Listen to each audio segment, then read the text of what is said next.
So we see this struggle quite a lot on how to optimize your website for, again, organic traffic, right? Especially for B2B companies that sometimes work in niches, which are so specific that there's not that much website traffic around.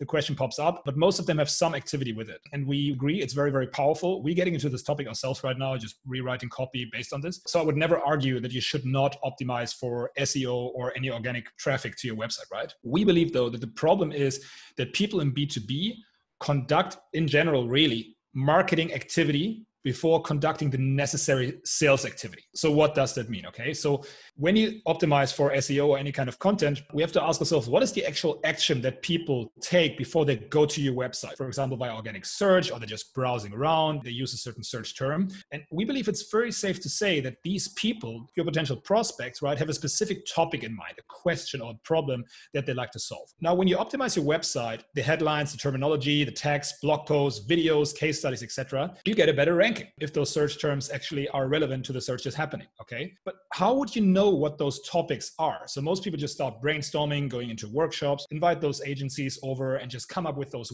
wild assumption of topics. Here's the second option that we normally recommend. Go out there and just use open-ended questions like we recommended with the MOM test to actually get confirmation if your hypothesis is true, if the topics are for real, and if they're really relevant for your target audience, right? And this is initially a sales task because you have to make meetings, you have to get those appointments in, right? You have to find a structure on how to get those appointments in, right?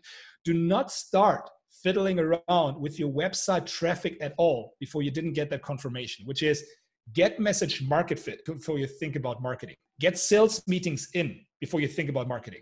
And truth be told, if you're getting very, very good at just finding those sales meetings, you won't even need website traffic to start out with in the first place. We're in the market for 3 years, past millions, okay? And we're only getting to this topic right now. It is not necessary to start with SEO. Start selling first. Follow the lean startup. Sell before you build, even before you build your website final version. So what is your experience with SEO? I'm keen to hear how you go about it because we're looking for different options right now. Let me know what you're doing for your B2B business.